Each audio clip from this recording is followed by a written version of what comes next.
hanggang 2.6 million pesos ang presyo ng modern jeep na inaalok ng mga manufacturer. Sabi naman ng Office of Transportation Cooperatives, pwede pa rin ipreserba at i-rebuild ang mga lumang jeep basta't sa standard ng PUV modernization. Nasa frontline ng balitang yan si Mon Gualvez. Sa February 1, tuluyan ng gagarahe ang mga tradisyonal na jeepney na hindi nakapag-consolidate o sumali sa kooperative at korporasyon. Alinsunod ito sa PUV Modernization Program. Nilinaw ng Department of Transportation, bukas sa lahat ng manufacturers ang paggawa ng modern jeep. Sinilip ng News 5 ang ilan sa kanila. Isa rito ang gawa ng Grupong Liga ng Transportasyon at Operators sa Pilipinas o LTOP na 2 dekada ng bunga biyahe. Yung requirement sa DOTR sa tinatawag na PNS compliance, ito po ay PNS compliance dahil nakakatayo na ang tao sa loob. Pangalawa, ang pintuan nito ay nasa tagiliran. At ang pangatlo, ito ay air condition. 13 pesos ang pamasahe, 2 pisong mas mababa sa ibang modern jeep. Pwedeng mamili kung harapan o hindi ang upuan. 750,000 pesos ang halaga nito na may surplus diesel engine. Pero para sumabay sa Euro 4 compliance na makina sa PUV modernization na hindi nagbubuga ng maitim na usok, magdadagdag lang ng 300,000 piso. Kaya ang presyo niyan kada unit, higit 1 milyong piso. Yun po yung tinatawag na electronic air reactor. Yung hangin na nasisipsip mo sa kalsada, i-convert mo sa nitrous oxide. Para mas malakas, mas mainit ang compression niya, malakas ang hatak ng makina.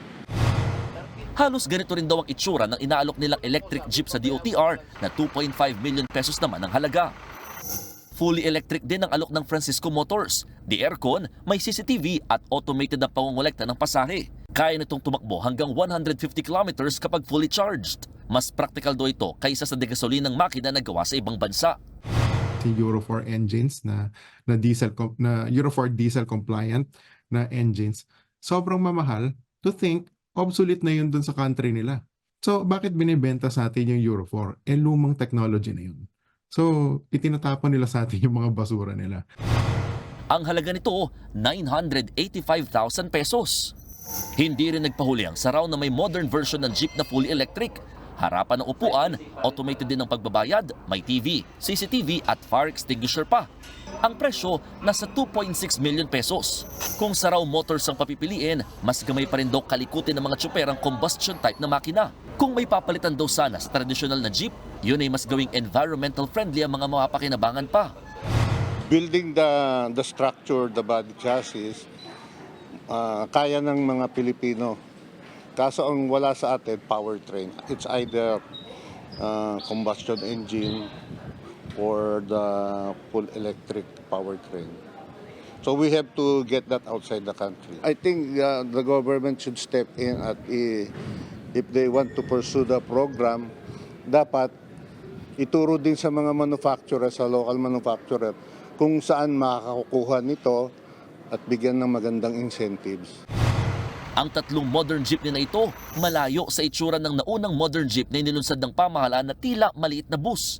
Ang 3 manufacturer kasi gusto pa rin panatilihin ang classic look ng hari ng kalsada. Nasa 950,000 pesos ang presyo ng isang traditional na jeepney.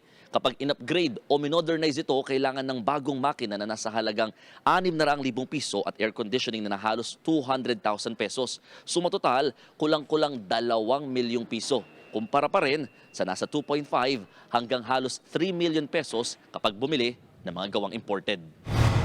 Paglilinaw naman ng Office of Transportation Cooperatives, handa ang pamahalaang tanggapin ng mga kasalukuyang jeepney na ni-rebuild.